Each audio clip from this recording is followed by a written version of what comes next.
प्रिय बच्चों, आज मैं कक्षा 7 का इतिहास पढ़ाने जा रहा हूँ, जिसका टॉपिक है सल्तनत काल की शुरुआत। इसके बारे में मैं बता रहा हूँ। मोहम्मद गोरी की मृत्यु 1206 ईस्वी में हो गई। उसके मृत्यु के समय तक लगभग पूरा उत्तर भारत उसके अधीन हो चुका था। उसने भारत में शासन चलाने के लिए गुलाम अधिकारी नियुक्त कर रखे थे। इन्हीं में एक योग्य गुलाम अधिकारी कुतुबुद्दीन ऐबक था। मोहम्मद गोरी की मृत्यु का समाचार मिलने के बाद कुतुबुद्दीन ऐबक ने स्वयं को भारत में तुर्क राज्य का शासक घोषित कर दिया। यह तुर्क राज्य अब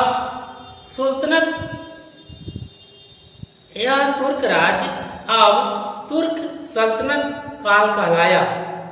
यह दिल्ली सल्तनत के नाम से प्रसिद्ध हो गया।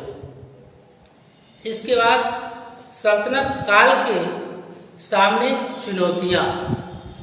सल्तनत काल के सामने चुनौतियां क्या है, इसके बारे में सुनिए।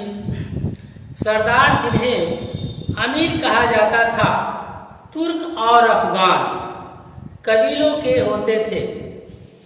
इनमें जाति श्रेष्ठता तथा सल्तनत में ऊंचा स्थान पाने की भी होड़ रहती थी। इन्हीं अमीर सरदारों में से सुल्तान होता था। सुल्तान होने के लिए सैनिक योग्यता एवं शासकीय क्षमता का होना आवश्यक था। इन क्षमताओं के प्रभाव से वह सुल्तान बन सकता था और तभी तुर्क अमीरों का समर्थन प्राप्त करना भी संभव था। सुल्तान के लिए अमीर सरदारों का समर्थन और विश्वास जरूरी था। उसे हमेशा भय रहता था कि कहीं ये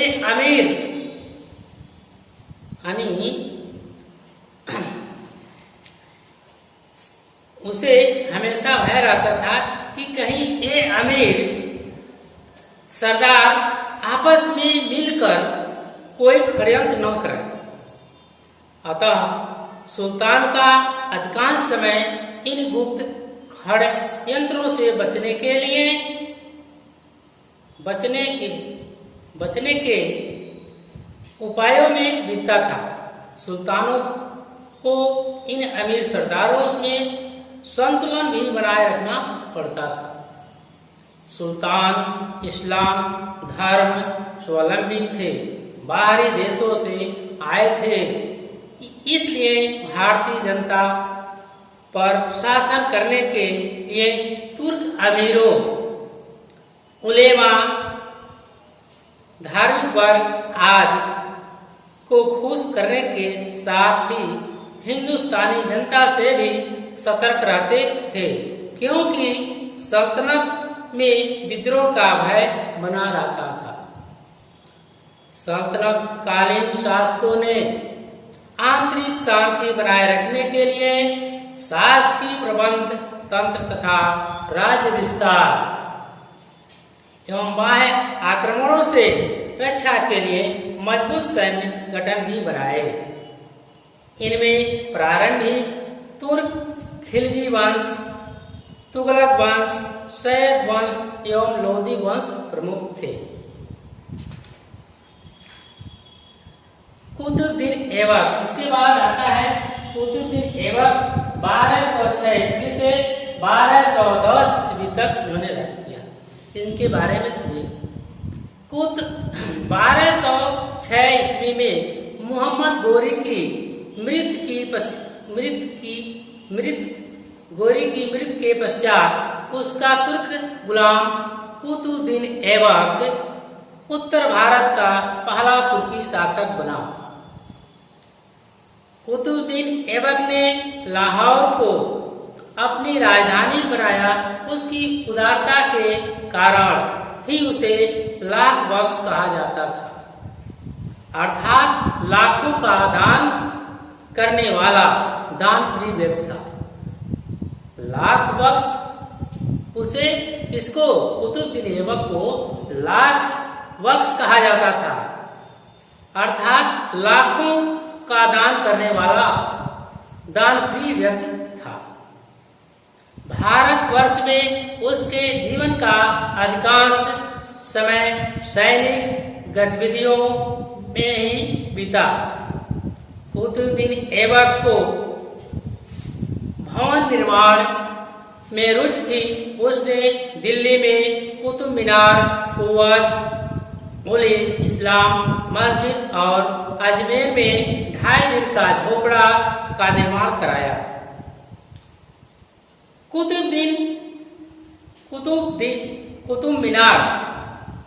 कुतुब मीनार की शुरुआत ऐबक ने की थी, परंतु इसको पूर्ण इल्तुतमिश ने कराया। कुतुबुद्दीन ऐबक ने भारत में एक नए राज्य का नींव अवश्य डाली, पर उस राज्य को सुदृढ़ बनाने का अवसर उसे नहीं मिल पाया। कुतुबुद्दीन ऐबक की मृत्यु 1210 ईस्वी में चौगान खेलते हुए घोड़े से गिरकर हो गई। इसके बाद दूसरा शासक इल्तुतमिश आते हैं। 1210 ईस्वी से 1236 ईस्वी तक इन्होंने राज किया। 1210 ईस्वी में कुतुबुद्दीन ऐबक की मृत्यु के पश्चात दिल्ली के अमीरों ने इल्तुतमिश को गद्दी पर बैठाया। उसे ही उत्तरी भारत में तुर्कों के राज्य का वास्तविक संस्थापक माना जाता है। गद्दी पर बैठने के पश्चात उसे आंतरिक और बाहरी समस्याओं से जुड़ना पड़ा। इल्तुतमिश ने 40 गुलाम सरदारों का संगठन अर्थात तुर्कान ए तेलंगानी का निर्माण किया। इसके बाद इनकी शासन व्यवस्था कैसी थी, इसके बारे में सुनिए। इल्तुतमिश ने देश में एक राजधानी, एक स्वतंत्र राज्य, राजतंत्रीय प्रशासनिक व्यवस्था और अफसरशाही व्यवस्था की स्थापना की। उसने दिल्ली को भारतवर्ष में तुर्क साम्राज्य का राजनैतिक, प्रशासनिक और सांस्कृतिक केंद्र बनाया। उसने अक्ता व्यवस्था के द्वारा केंद्र को प्रांतीय और स्थानीय शासन से जोड़ने की नींव डाली। इसके बाद गुलाम सुल्तान ने अपनी सल्तनत राज्य को कुछ प्रांतों में बांटा।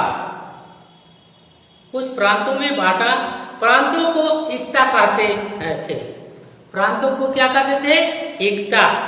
हर इक्ते में सुल्तान अपने एक जिम्मेदार सेनापति को नियुक्त करता था, जिसे इक्तादार या अक्तादार कहा जाता था। बच्चों, आज मैं यहीं पर समाप्त करता हूँ।